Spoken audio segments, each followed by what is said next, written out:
dineliver daw for Malacanang, pero ang tumanggap is an undersecretary of DepEd and an undersecretary of the executive secretary. So, para ako rin sa ko, 52 billion. Paano makakalusot? Sabi ko nga, pati hindi ba isang milyon ganyan? Oo nga eh. Maleta talaga yun. So, paano naman? Parang, ang laki nun, di ba? Parang, hindi masaklaw ng isipan mo, di ba? Yeah.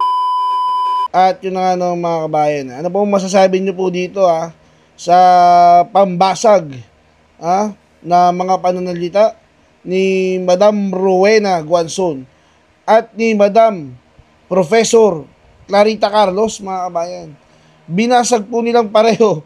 Ito pong si Lacson, mga kabayan. Hindi ko na po papakabain pa. Narito po, unahin na po natin. Ito pong si Madam Rowena Guanzon.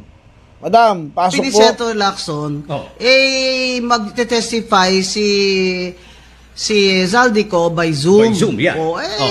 Bakit mo noon payag ka mag-Zoom? Ngayon, lumabas sa TV, nagpadala sarili ng video, ngayon wala nang probative value. Senator, you have to be consistent. Ni Senator Lacson. Legit naman po, no, mga kabayan. Noong hindi pa po pinapangalanan ni Zaldico, ito pong si Romualdez at si Pangulong Bongbong Marcos. Ito pong si Lacson, payag na payag na mag-testify po itong si Zaldico via Zoom. Okay na okay po sa kanya. Dahil akala niya po siguro, hindi po kakanta itong si Zaldico at magtuturo ng iba. Ngayong lumabas na po si Zaldico at pinangalanan na ang kanyang amo, na kung saan nagbabagsak po ng mali-maletang may laman ng pera, milyon-milyong pera po yung laman ng maleta. Nasa 50 million daw po kada isang maleta sinasabi ngayon ni Lacson na hindi na daw po credible si Zaldico. Dahil nabanggit na po yung pangalan ng kanyang mga among si Romualdez at si Bongbong Marcos. Tulad nga po sa napag-usapan natin nung mga nakaraang araw, di po ba? Ito pong si Lacson, nagbabayad utang po ito kay Pangulong Bongbong Marcos. Di ba nga, isa siya sa mga senador na dinala nung Bagoong Pilipinas. Nanalo pa po siya. All expense paid po sila doon Gamit ang pera ng gobyerno Sa kampanya po nila noon, nanalo. Malaki utang na loob kay Marcos, hindi gumastos Di ba? Gobyerno lahat gumastos nung pinangkampanya po nila nanalo. Tsaka si Soto nanalo. Bayad utang po mga kabayan. Di po ba? Kasi obvious naman mga kabayan, yung galawan ni Ping Lacson. Ikaw ba? Paano mo malalaman Paano mo malalaman? At sasabihin na, hindi, diba, I can attest to that. Sabihin pa niya, hindi magagawa yan ni Marcos. Sabihin niya, niloloko lang daw si Marcos ng mga tauhan niya. Ano gusto mo palabasin? Iingot si Marcos, sir.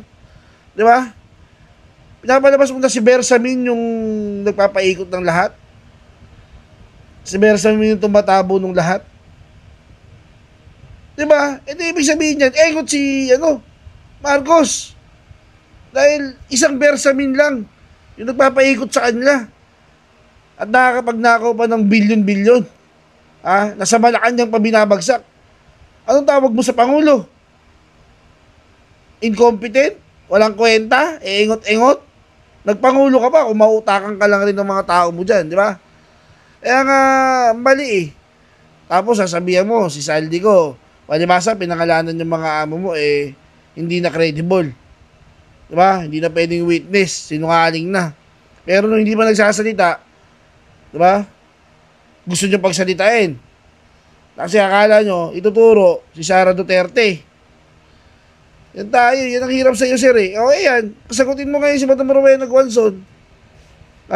Sagutin mo. At hindi pa po dyan natatapos mga kabayan. Bakit? Hindi lang po si Madam Rowena ang tinabagay, natatawa dito kay Ping Lacson Pati po itong si Professor Clarita Carlos, natatawa na lang dyan sa logic na meron si Lacson.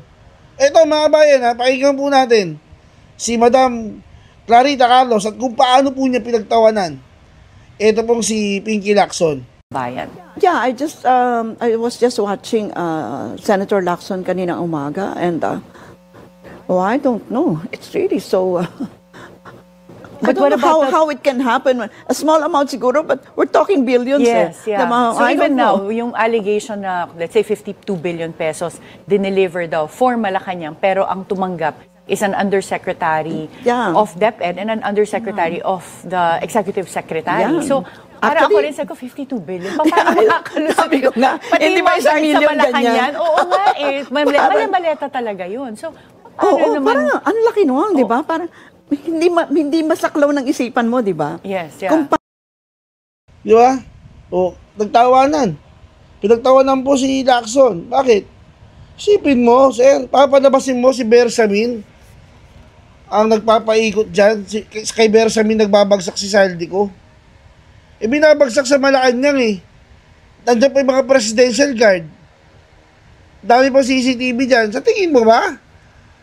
Hindi malalaman yan ni Bongbong kung hindi kasabot si Bongbong dyan. Sana sinita na niya. Si Bersamin, una na niyang nilaglag si Bersamin. Pinakalanan niya, eto si Bersamin, ginagamit ang aking opisina para ano. Hindi eh. Diba?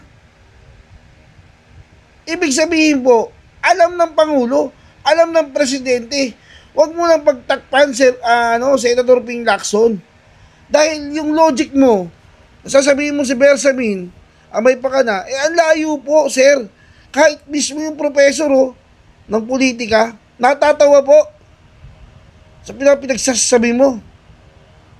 Dahil wala po hindi makatotohanan. Kahit yung host na po natatawa eh. Kasi mali-mali, busa daw 1 milyon. Pwede pa. Diba? Ibayong na lang daw, o ibabayong na lang yun. Pero yan sir, maleta po, 52 million.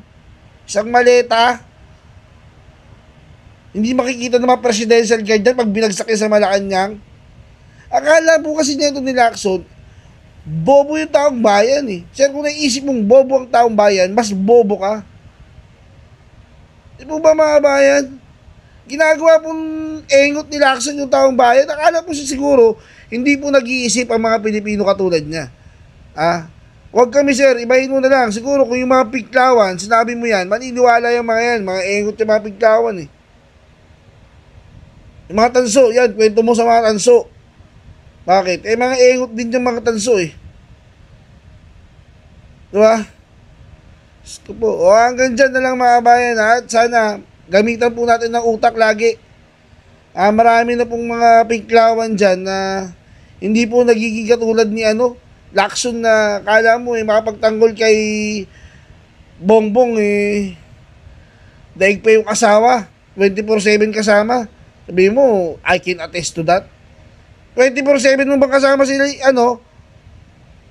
si Bongbong para sabihin mong hindi totoo yan, walang natatanggap si Bongbong. Diba? Pakaingot mo sir. Ganyan na lang po paalam.